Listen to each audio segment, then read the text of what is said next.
March 8th is International Women's Day.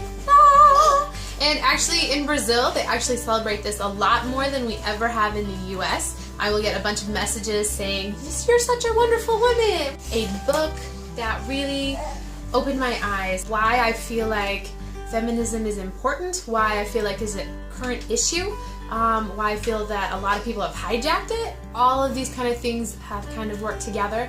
But for me, I always felt so loved. I had such a wonderful childhood. I came from such a great family and had such a great community and support system. I never felt inferior in any way. As a single missionary serving the Lord, I never felt like I was limited any way, what shape or form. And as being a woman, I've always loved being a woman and am proud of it and proud to have a daughter. But when I read this book, I realized that it wasn't just about me.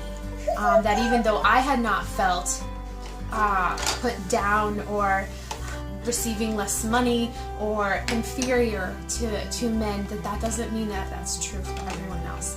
And so this was a huge book for me that I think I read in 2012.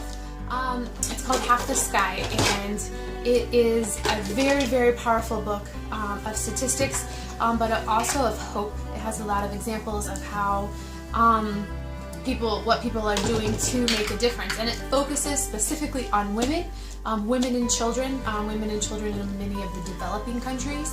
I read this book, and I think my whole childhood, my mom was like, "You should be a doctor," and I was like, "Ew, a doctor." I read this book, and there is like 9 gynecologists in all of Nigeria, like the whole country of Nigeria in Africa. 9. And I don't know, maybe if I read this book earlier, my mom's dream of having a doctor would have come true. I didn't realize so many things. I do think it's important that we work to create a world that loves each person because God made us and we are all valuable to Him. 5 minutes for Fergie. 5 minutes for Fergie. Yeah. But a couple of other books that have really been beneficial and helpful in my walk as a missionary. So in my personal life as a missionary, this book was a big help to me in my personal life in discipleship. There was a lot of wounds in my life that God used this book to heal. These are 2 books that really helped me to understand a lot more of the background of where I was coming from, even just starting off working with poverty. So this book is really awesome. Eric Jensen, it's called Teaching with Poverty in Mind, and this is especially great for teachers. A framework for understanding poverty. Ruby K. Payne. This is a classic, and it's a classic for a reason, because it's really good. I have some books that are specifically for where I'm working in Brazil. So this is a book, Pedagogy of the Oppressed by Paulo Freire.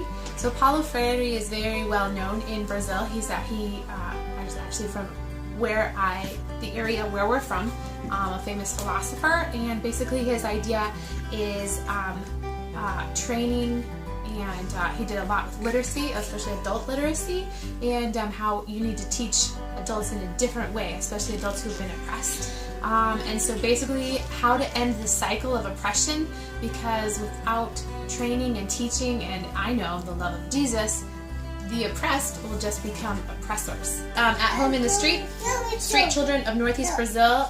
This was a friend of a friend. Got recommended this. Do you like my books too?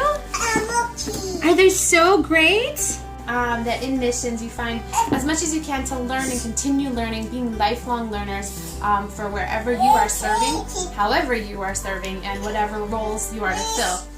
Gary Hagen, he is with the International Justice League. Violence is so closely linked to poverty, and how it's important if we're working with breaking free from poverty, that we must end the cycles of violence that are connected with that and the injustice. Fast Living, 58, Fast Living. And I actually just really like this book. I got it randomly. Bookie! I got it randomly, and it just has a lot of helpful stuff about how, you know what, actually poverty in the world, there's a lot of people doing stuff, and stuff is actually happening. Like, a lot of things have changed. In the past 20 years, poverty is still a huge issue, still something, I mean, it's not over, obviously, but it is actually better than it used to be. So there is hope. Friendship in the Margins started Word Made Flesh, and they specifically go places around the world and live in the slums with the people that they serve. And really love the philosophy and just the understanding of doing missions with people instead of at people or for people, called Subversive Jesus. Really have been enjoying Craig Greenfield lately. He has a great blog. Don't forget to subscribe. Subscribe to 5 Minutes of Fergie. Push the little red thing down there when you get onto YouTube.